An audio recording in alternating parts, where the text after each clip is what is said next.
what type of information are you looking for? Because again, it's stuff's going to be slim anyway because just the way the Tan society works. So most of the information that you might be able to find is going to be right. First and foremost, the spooky bullshit that Amelia was pulling is going to be his primary interest. Like, if there's any information on the engineering or training or mechanism or any of that, even if it's just like a sure, yeah. So a thread to start pulling on. So that's maybe what he's looking for. Maybe what you're looking for here is like you're trying to do a broad search for other instances of things like this, so that you might be able to figure out what the hell it even is first, and then moving into how it's done after that. Right? Is that kind of like what instances of weird, crazy, manipulative bullshit can happen? And to be clear, like we have that information. We walked off with it. Yeah, you have hard to make sense of. Yeah, you have quite a bit of documentation on some things that he has. Now, I will remind you though, there's a very specific instance in which there is not a whole lot of information on the children. In fact, that was the whole point of the fact that the only information like on the children was that drawing that Gogo has, right? Like that was the only really indication of that. In fact, it seems like that specifically is the only part that's not really mentioned in his notes. However, there are probably snippets of that bleed over into his other work, right? Like maybe you can piece together something from some of his other inventions that will allow you to kind of discern what's going on. So I think that it's probably and I'll ask, like, are you enlisting help with this? Because during this is totally like during the trip you could have started to do this as well, but maybe this is like the final rendition of like what your conclusion is after the past couple of days of mulling it over. Also, I will remind you that there was a particular interaction you had with Amelia that I don't think you directly addressed yet, but it was the fact that she mentioned Oha to you, and how Oha should probably stop trying to probe her mind. Yeah, so that was another reason why. And also maybe Oha is a good candidate for assistance with this. Yeah, that was we were gonna kill two birds with one stone there. Yeah. Okay. So what does that interaction look like? Wherever she's at, I don't know, where would he find her if probably he like scanned about the ship? You probably catch a whiff of like annoyance. No, annoyance. Probably like wash by. And Oha walks into the cafeteria probably to get something to drink. And if she notices you, like, it quickly changes into, because she's not lived around, I think I've mentioned this before, she's not lived around Striek a lot, so she's very much less in control of her pheromones than a lot of other Striek are. So, like, when it hits you, like, you're, like, pounded in the face with it, because she's not used to having to, like, kind of let it eke out when it does. So, it quickly, like, switches to a mask, almost, of yes, though I wasn't doing anything. What? Yeah, of like contentment. But it's laced with like these weird like annoyance lace through it. Yeah, I think when she walks in the room, if she doesn't address him directly, or if she's like trying to play it off. Yeah. I think it's he says she's an interesting one, isn't she? Oh, yes. Yes, that young woman that we have. Interesting is a word for it. Anomaly, perhaps, would be better. What do you know of her, then? Since you've been, Nothing. That is the problem. Only that the void, which we felt before, is still present, still active. It seems as though it both masks her presence, but also, for one's knowing what to look for, would be a clear sign that there is something there. I'm not sure if it is some sort of defensive mechanism or some sort of warning. Yes. The absence of a thing can often be more conspicuous than something hidden in plain sight.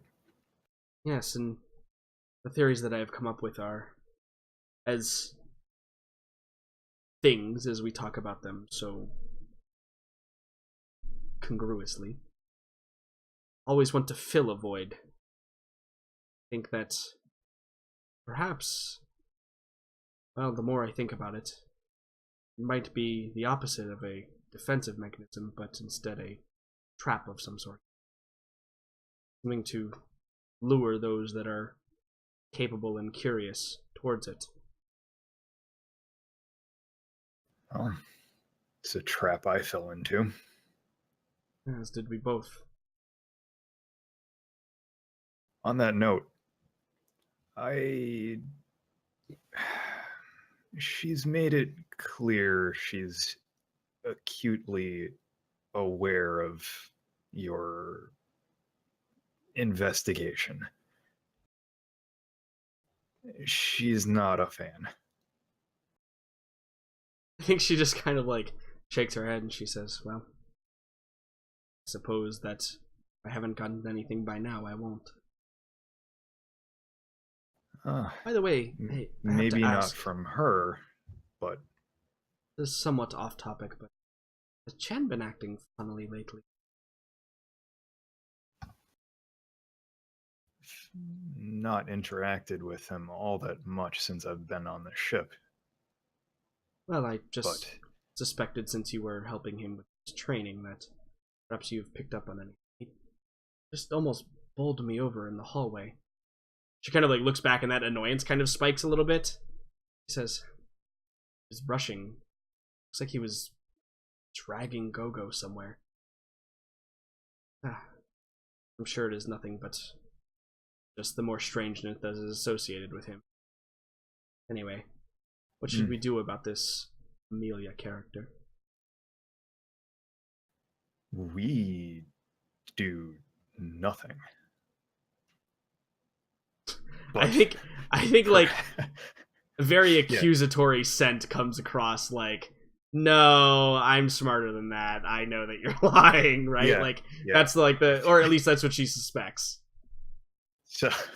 So once he maybe lets that hang a moment and he says, she has made it clear in, again, no uncertain terms that she will execute you if you continue to investigate her directly.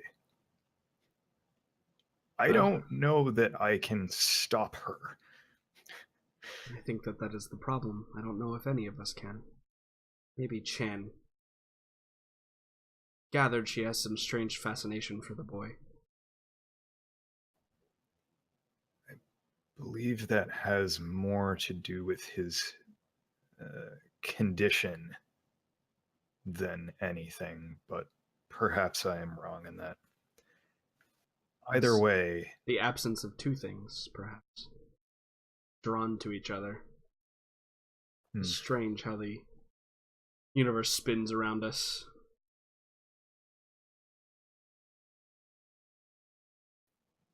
Yes. As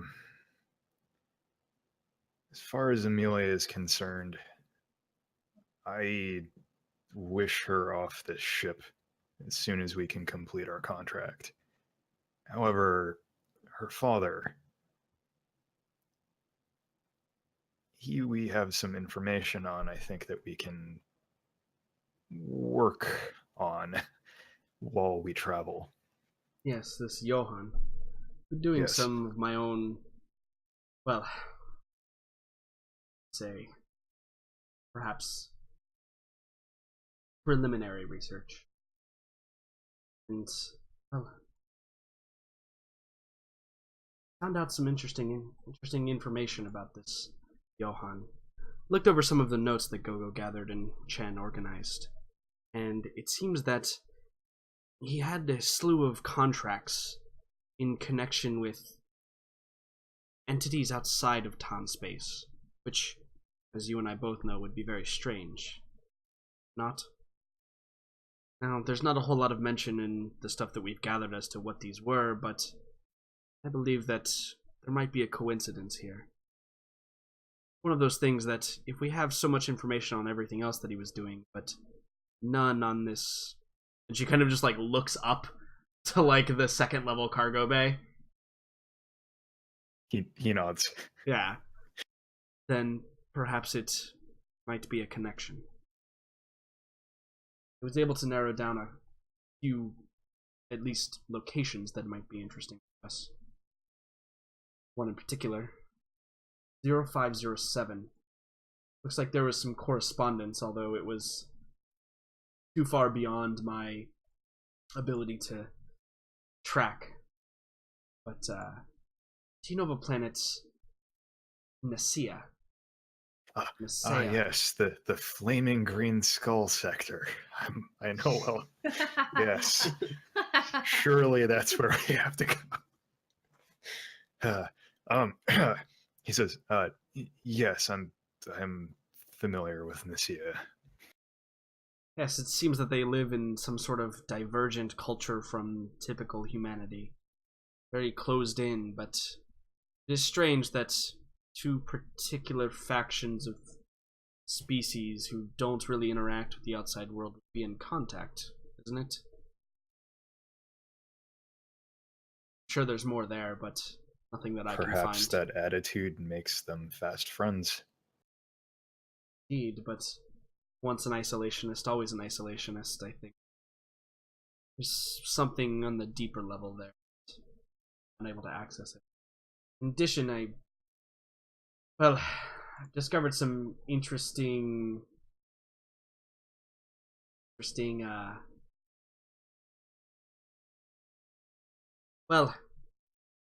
kind of, like, looks over her shoulder, like, to make sure that she's the only one there with you, and she goes, name Connie has come up a few times. It is probably grateful that Gogo did not pick up on it the first. Oh, it appears a few times, with no other indication of what may be involved with that. But from what I know about them, they are pretty heavily interested in biotechnology. Again, she just kind of, like, looks up at the second level.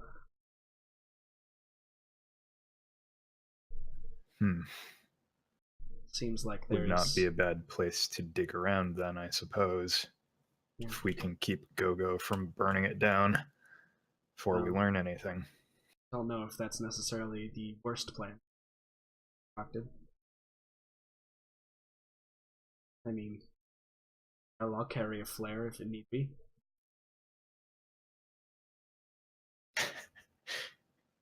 He says, it may come to that. We should stalk a few.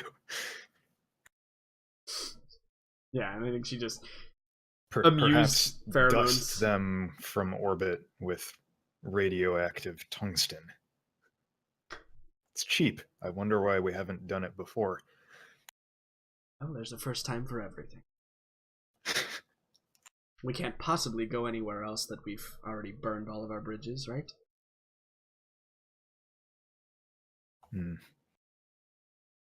Well, we are in a different ship than previously. Maybe that would buy us. And he, trails off and he says, we can cross that bridge when we get to it. If we get to it. Perhaps it's foolish of me, but I'm holding out hope that Johann may recognize at least some utility in an alliance with us. He may be more forthcoming than we're anticipating. I believe that this character, an intellectual, not someone who is particularly adept at social interactions. Judging by the state of things, especially the security in his home, venture that's true. I suspect we won't get much out of him, at least cooperatively. And even academics have to realize how things get done, whether or not they like it. Secondary. Perhaps this would be a good moment to utilize our own resources. Dr. Fisher is the scientist himself. Perhaps he could assist us with certain aspects of what's maybe going on here. In fact, I hate to say it, but humans don't impress me much. Well, I would say he's the best of the bunch. How do you propose he does that in a way that doesn't get him stabbed in the neck? His neck is particularly resilient, if I'm sure he'll be fine.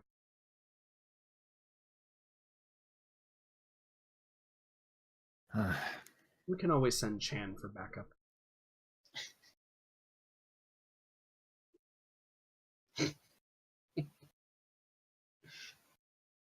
I think he just shrugs and he's like, the hairs on the back of your neck, Dr. Fisher begins standing on end. Like, yeah. somebody is thinking terrible things about me right now. If there is like a smell, like a pheromone puff that signifies I'm not gonna be the one that dies. The hands off pheromone, right? Like that's the one. It's the hands off. It's the shrug and like, well, it's been real puff. Yep. Kind of. It's been real puff. I like it. That's yeah. Now. Similar, but not quite the same as the arch eyebrow smell. Kind of. Like it's the que sera. Yeah. Totally. Equal in complexity. Yeah. Trek are very advanced. It's a beautiful language. It is. It's a beautiful language, Go-Go. God. So I made that roll to have her assist, but if you wanted to also make some sort of roll, I could try making like I don't know, could I make like a spacer? Yeah, so spacer would definitely get you some different information. She made Traveler because Traveler would be kind of more up her alley when it comes to knowing things about planets and stuff. But I think right now we're looking at some pretty we're casting a pretty broad net, so I think that's fairly appropriate. Yeah, sounds good. With intelligence in this one. It's drawing upon the knowledge that you possess and or can find. Is she assisting me or am I assisting her? You can make a separate roll if you'd like. Her 8 was to find out the information that she had. Yo. 9. Cool. So I think that perhaps during your time of like poring over the notes, you come to the same conclusions that she did, obviously because she pointed them out to you. So it's easy for you to see the same connections. It's not like she's trying to explain something to you that you don't understand anymore. We're connecting the same dots. Exactly. Yeah. Okay. And I think that in addition to what that is, you think back to the time. And maybe like it's the light bulb moment where you're like, wait a second, and then you like run through like some books or something on the search. You remember back when you were trying to figure out like what to do with Chan's body, right? Like there was this moment of like, are we going to be able to get him 2 weeks of travel away, or are we going to have to try and figure something out? And you go back to when you were talking about Nessia. Yes, thank you. When you were talking about Nessia, and you remember that they, for all of their insulated society, they boasted a pretty robust medicinal technology. Right? There were rumors floating about during that period of time that yeah, they could save somebody with a head injury like this. And it like wasn't a yeah, maybe they could do it. It was a no, yeah, they can do it. But at what cost? Right. But there was the at the what cost there, right? So with this new information that they had some correspondence with this guy who does some very strange other Maltech versions of research, has some advanced technology, but is also kind of this insulary individual. It probably gets you on the fence of you might be dealing with some sort of eugenics cult here. And I think that when you begin to connect the dots, you begin to see that based on the way things work on Paphos, where they're literally like chemically training individuals to do certain things, based on this new information that's come to light with this experiment clearly that's been done to Amelia, right? Like this is clearly an experiment of some sort. With the way that the societies are interacting so insulary and not like kind of under the radar, but not. The fact that they have this like weird public face in the Rahani band that kind of gets its tendrils in everything. It's popped up in a bunch of different places for you now, right? I think that you begin to see the greater picture and you realize that you definitely believe that all of these things are connected. And I think that what you get to is there's something under the layer of working here that goes back all the way to, and I think that, remember when you were on that spaceship, right? That the you were traveling with the on the Westwind ship, right? But it was super hyper advanced and had like this influences of technology from the Tan in it. I think that this is where your spacer kicks in and you realize that there's an arms race here. And it's hard to tell who's in the lead or who the players even are. Because there's a lot of things going on here that are on the level of a handful of people that are aware of it. And I think you begin to realize that you might have stumbled into something far greater than the five of you can deal with. Yeah, we got our boots stuck in the mud a bit. Yeah, and I think that interestingly enough, you compare it to the cause, right? And you look at it and you say, this is bigger than that. This is a level beyond what you've been shown or what you've heard about with the cause. Like it's kind of that epiphany moment where like the cause is the fish swimming in the barrel, right? And then the barrel's in the ocean and the whale is swimming under it, and that's whatever you've just stumbled into. Like the barrel's tipped over into the ocean now, and you're in with the big fish.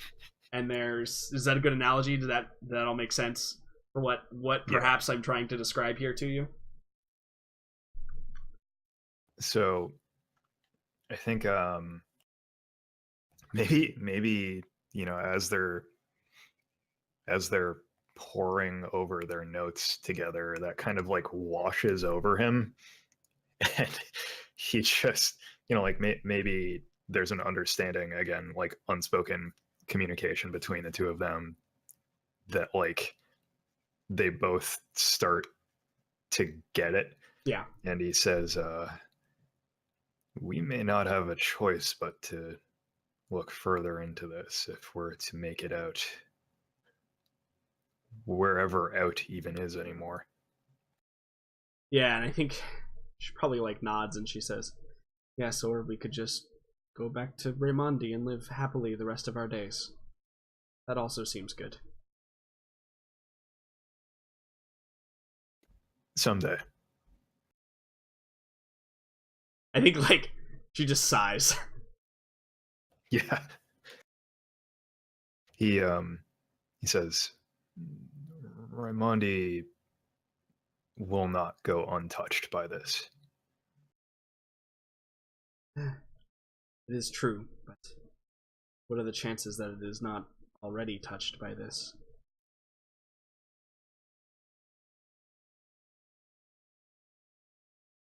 He, I don't think he has anything to say to that. I think he just looks back to his notes. Yeah. Cool. So as we kind of fade out on the research team, we go back to Fortune. Fortune, you said you had something going on, right? As we pan away from the most anxious smelling room in the sector. Almost palpable to the human nose at this point. Yeah. There's like a dull like haze in the room, like kind of like heat waves, right? From like a very hot stove. If like anxiety could be aerosolized. Yeah. It would be. All right, new game, everybody. We're building a corporation based on Sriek pheromone aerolization. Oh, wonderful. Yeah. Anyway. Yeah, so Fortune. Actually, I scrolled through, and there's nothing really going on except for the fact that I would like to send a message back to West Wind. Mm-hmm. Oh God. Yeah, the commander, right? Yeah. Commander Garfield, I think was his name, right? Wasn't it? Where are they? Where is it? Pretty sure it was Commander. Apparently, I didn't write it down because I'm not very good. But that sounds right. It was something in the journal. Yeah. I would like to send a message back to Commander Hartfield. Hartfield, that's what it was. Yep, Hartfield. Correct. I did Hartfield. have it written down. Yeah, it was Hartfield. You are absolutely correct. I like Garfield's better. I do too. I was gonna say that. Well, I was like, Garfield's cooler though. Whatever. Saying that we should be back in a couple of days. 4 days or so. Yeah. And if he would like to set up a meeting at some point on that 4th-ish, 5th-ish day. Sure. Yeah, absolutely. And then I would also like to send a message to get back here. Sarah, yeah. Figured as much. Yeah, just a check-in. Hey, how's it going? Yeah, because you haven't heard from her since you dropped off her package, right? Yeah. She's also very far away in the sector, right? So takes a while for mail to travel back and forth. Is this the awkward teen love letter? Yeah. Okay. Yeah, the part where like just own it. Yes. Yeah, it's that like I'm not gonna admit to liking you, and you're not gonna admit to liking me, but we both know we like each other. So I'm gonna try to play like I don't, but I'm also gonna say stuff that makes it sound like I do. Right. Yeah, completely. Yeah, makes perfect sense to me. Mm-hmm. Fortune's good with guns, not with words. All right. Yeah, he is good with the weapons, not with the ladies. Correct. Okay, good. I think that we will hear back from that very shortly because it's been quite a few. It's been like I think like a week and a half or almost 2 weeks since you dropped off that package. So yeah, like that. it's about time for a message to be coming from that very shortly. Mm-hmm. So with that being said, the refuel is completed. So I have to ask Gogo. I assume that we just don't fly to the edge of the system out of the gravity well to drill, right? And nobody is aware of what's going on? Correct. Yeah. So the ship, for some reason, is not plotting a course. Right. So, like, for the group of you, it's like, okay, yeah, you've done this, you've done this hundreds of times before, where, you get in a system, you refuel, and then it takes, like, probably about 30 minutes to an hour to get out of the system again, and then you drill out almost immediately. So, like, an hour passes, and you're in flight, and it's like, oh, man, it's taking a long while. And then, like, 2 hours pass, and you're still in flight, and you haven't drilled out yet. Does anyone get suspicious by that point? Or I should say, at what point after that would somebody be like, Hey, is everything okay? Yeah, probably about the 2.5, 3 hour mark is probably when Fortune I'm like, all right, what's going on here? Yeah. Okay. I think probably the two, probably Oha and Oscar, are fairly engrossed in what they're. Yeah, I would don't. assume I so. don't think they would notice. It would probably have to be longer than that for them to Like become suspicious. landing on the planet, entering the upper Yeah. atmosphere, and the turbulence Yeah. rocks you awake. Like if we heard the landing gear coming down, that would be. Yeah. Okay. So I guess it's you, Fortune. I should actually say, Dr. Fisher.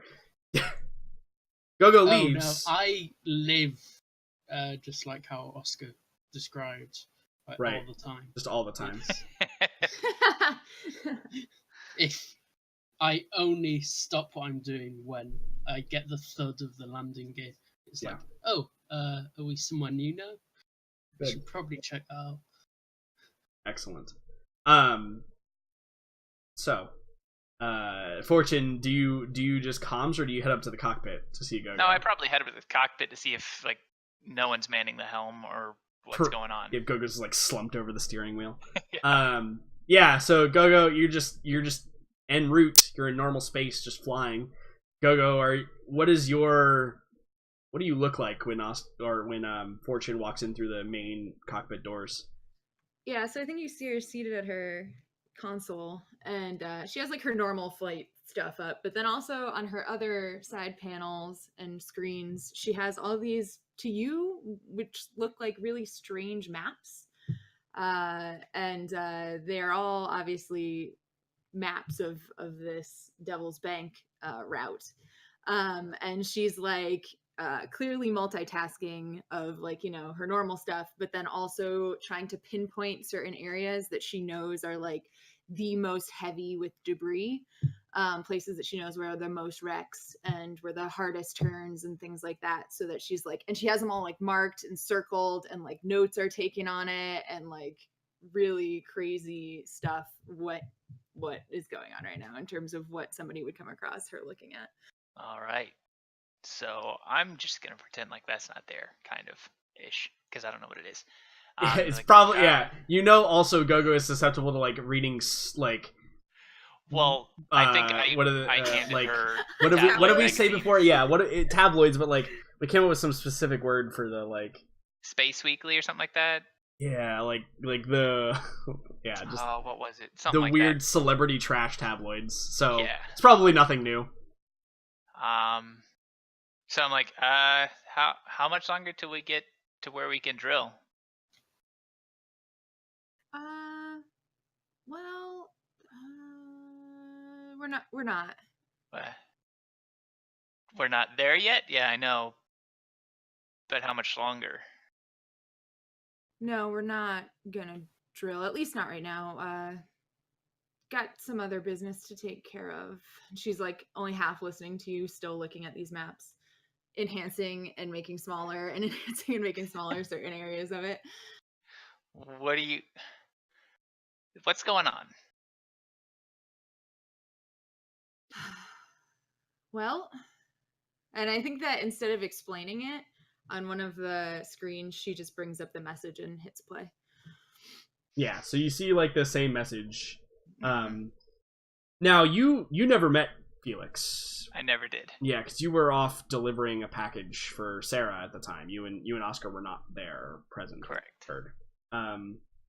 So yeah, you see like, man, and it looks like something out of the movies, right? Like it almost looks like a movie clip where like there's this guy and he's trapped and he's saying his last goodbyes, and then like the message ends, right? It like hits the limit, the data limit or whatever. Okay, who's that?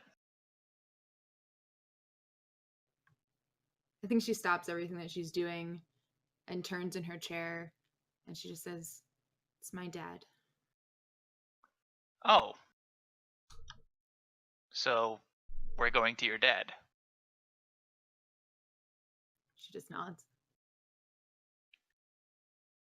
Does anybody else know? Nobody's come to ask. Just you. All right, I think I'm gonna go fill some people in. How long till we get there? Wait, About where's halfway there? there now. Wait, who else is there? Wait, what's the plan here? Well, I'm currently in the process of figuring one out, but you are currently stopping that from happening. All right, I'm gonna let everyone else know. We'll be back up in a few minutes. Whatever. I'm out. I go running through the ship. Gogo just like turns around casually. I think like Go back to what she's doing. Oscar, I think you and Oha, like you hear like the heavy boot falls as like Fortune's like running down the hallway and like runs past the cafeteria where you're at, and like you both like look, and then like comes like slids to a halt, turns back around. Fortune like out of breath, like both hands on either side of the door frame in the doorway. Yeah. We're there is not a plan to land, but we are landing soonish. Meet me up front, and then I go running off to med bay. What? No, I think that is correct. And Fortune runs away. Yep.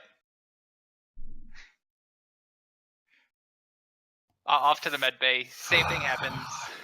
Same thing happens to you, Dr. Fisher. And then I'm off too.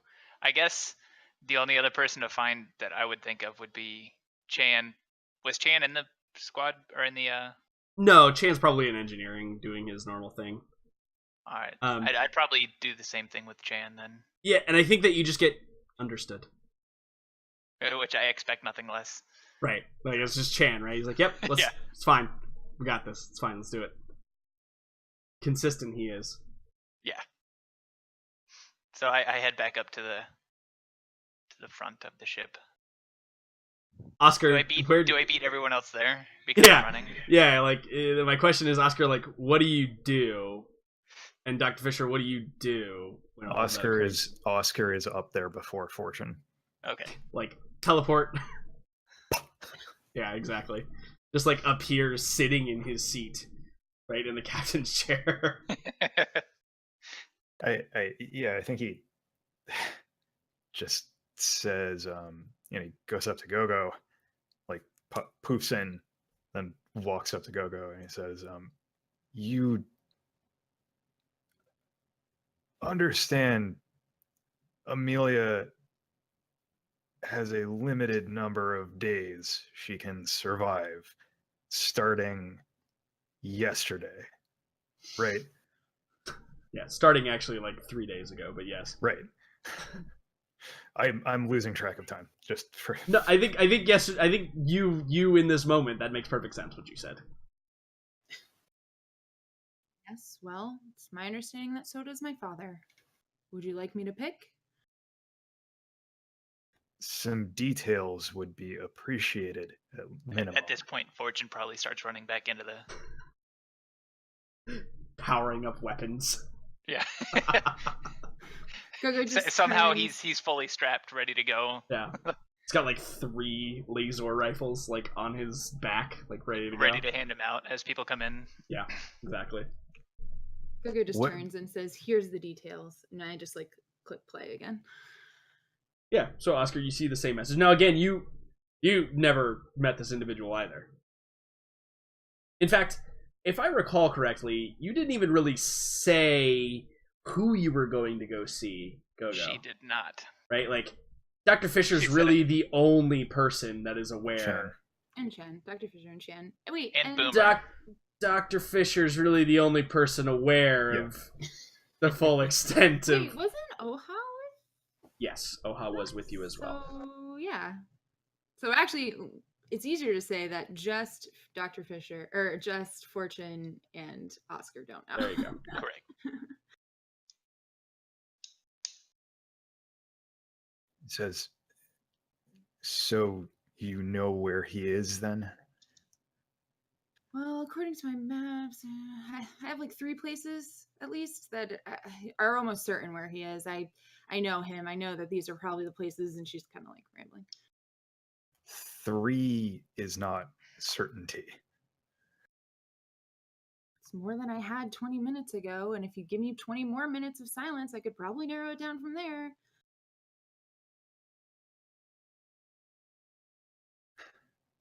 She goes back to clicking the maps.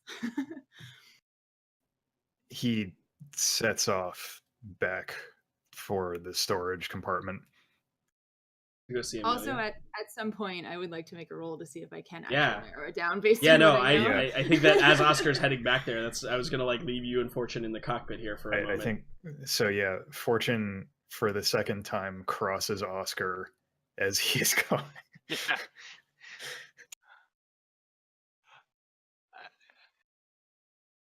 Like, so I guess we're landing soon. You need one of these? Are you? I'm offering you a who's rifle. Fortune? He waves it off. He's like, you know me better than that. I mean, yeah, figured Give you it got to shot at Oha. a lot last time. Maybe you want something a little farther range this time.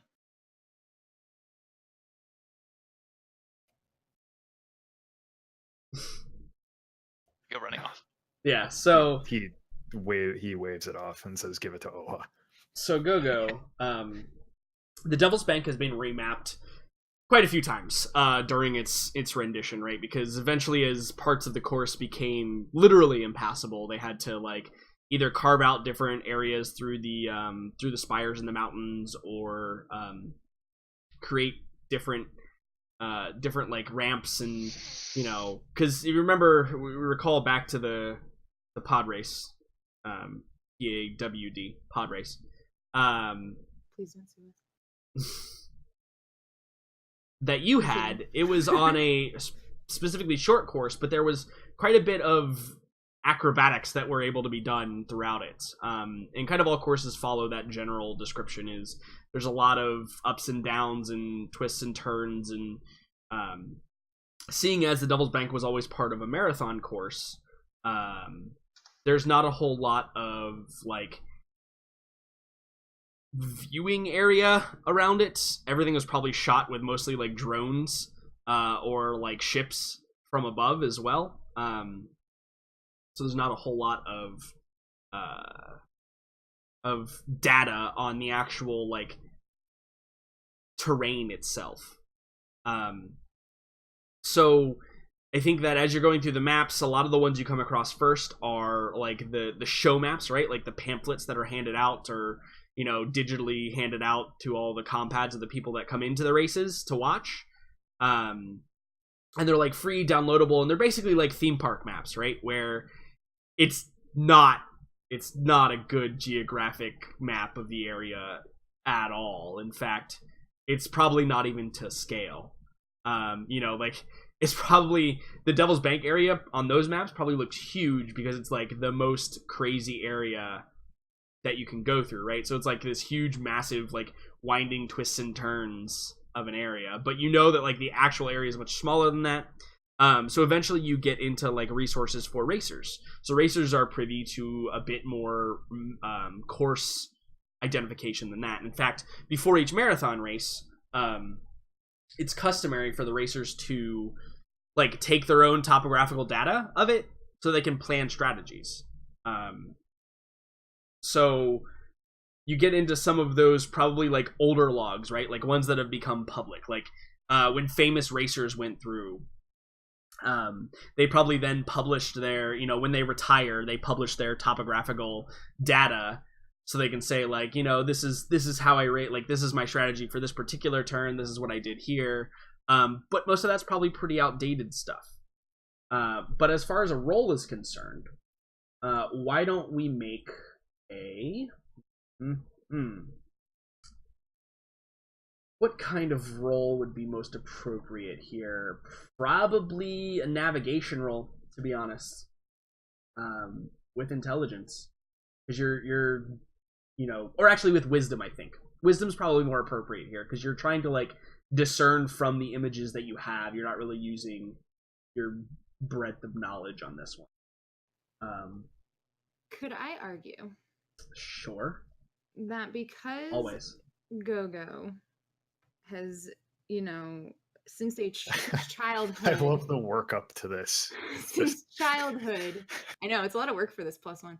This- From childhood, admired this particular race as being from Thune, and always like holding it up as like the standard to which that she wishes she could achieve at some point.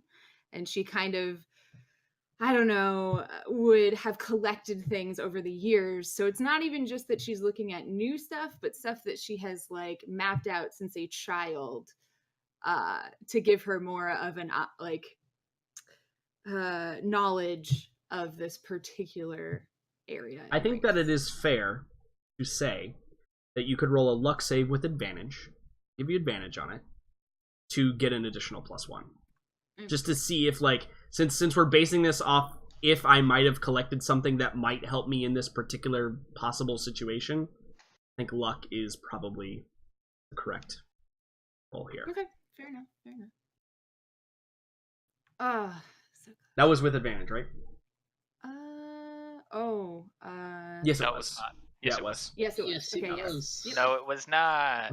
No, it definitely was. Yeah, No, it was. definitely was. Okay, so no, I don't think you get that additional +1. Probably due to your state of being currently, right? Like that's Fair enough.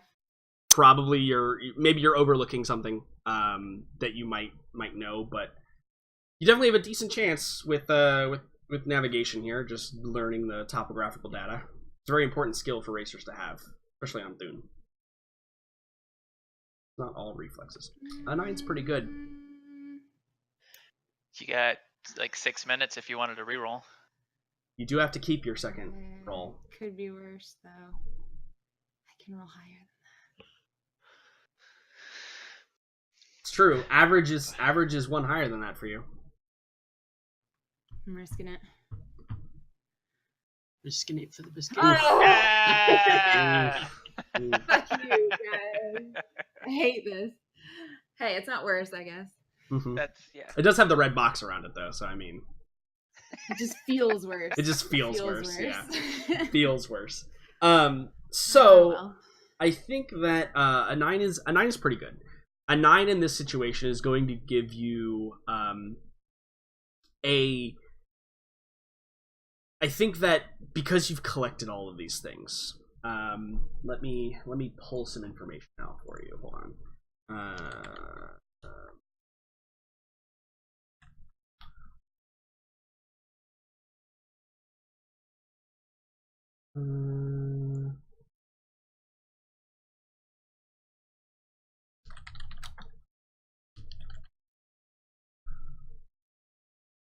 There we go. So there was a famous racer who you probably admired at some point throughout your childhood, and her name was Bella Laranova. Okay, Bella Laranova. So Bella Laranova was particularly famous because she didn't specialize in any specific race. She ran basically all races all the time. In fact, she did a challenge, like kind of like a publicity challenge one time, to do a race every single day of the year. And she accomplished it by working her way through the circuits of all these different, both big, small races. And it was particularly impressive because a lot of the races she had to participate in that were running on certain days required her to qualify for them. So she would do things like she would qualify for a race, then immediately go like across the continent to another race, participate in that, and then go back to a secondary qualification for a third race that was upcoming. And so people probably called her like the workhorse. And her name was plastered kind of all over the place, like with descriptions. Like she's probably a symbol to the lower class on Thune as being hardworking, right? Because that's kind of what the lower class takes pride in a lot, is being very hardworking.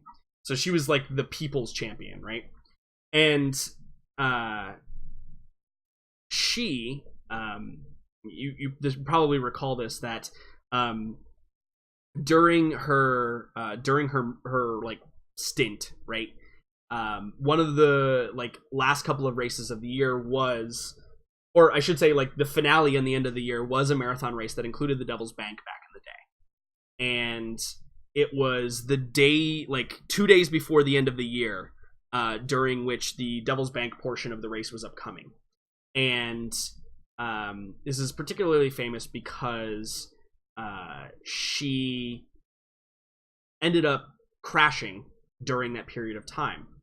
And so a lot of people were thinking that it was going to be the end of the challenge, right? Like she wasn't going to be able to complete her, her goal. But as it turns out, she actually disembarked from her vessel, put on her envirosuit, repaired her ship in the field, and then still finished the race in, like, she didn't win, but she finished like top 10 still. And it was probably like her crowning achievement. And shortly after that, she probably retired. But let's say maybe at one point you have an interview saved about that, right? Because it was a very famous incident that occurred on Thune. Where she begins to talk about the beauty in like the chaos of the Devil's Bank, right? Like how all of the different like memories from all of the people who perished there and all the people who were involved with anything out there. And she talks about that she witnessed a beautiful sight while she was like, trying to repair her ship and fighting against the time, because she's on like a 6-hour limit because the battery packs don't last forever in these, more primitive envirosuits. And she talked about how there were, these geodes that shone like crystals in the Devil's Bank. And she was never sure if they were ever natural or if they were like unnatural formations, like designed from, not man-made, but influenced by the weird toxicity in the environment mixed with all of the wreckage and stuff like that. But she says that during the night when she was like kind of awaiting her, or trying to fix her ship, that they like inspired her and gave her hope. And you cross-reference this with a couple of things, and you realize that there's probably like a story about some guy who said that he went out to the Devil's Bank, and it's probably in like one of your tabloid magazines, right? Like something that's like truly unbelievable, but you probably clipped it out because it just had something that reminded you of home, at least the good parts of home. And there's this guy who said that he went and he collected one of these geodes, and it's got like probably a picture of him and like the rock that he has, and it was determined that it was a fake at the time, right? Like he had sold it for like 1 billion credits, but then it was determined that it was fake. It was like, the cubic zirconium, right? It was like some common substance that he had made into this. But you realize that perhaps there's a story there. Perhaps there is some sort of connection there. And tracing it back with the Bella Laranova story, you're able to narrow down your search pattern to where she said what part of Devil's Bank she said she was located in during her stint at being stranded. Coco knew reading tabloids would come in handy one day. See? So it all ties back, right? Comes together. It all comes together. So I think that you probably cross-reference this with like what you've been doing, like the searching you've been doing, and you realize that like out of those 3 places, one of these falls into that location. And it's a geographical area that's probably 10 or so acres wide, and might take some searching, but you've at least got an area that you can go search. Perfect. So that's also probably a great place to take our break. Yeah. As we see Oscar walking into the cargo hold with the assassin child. Yes. So, let's be back at 15 after. Is that good with everybody? Okie dokie. Sure. All right, we'll see everybody Yeah. then. All right, guys, we're going to take a little bit of a break here. We'll be back in just a few minutes. If you're watching this on YouTube, just stay tuned. Just wait till the next part. It'll be on in just a second. Be back.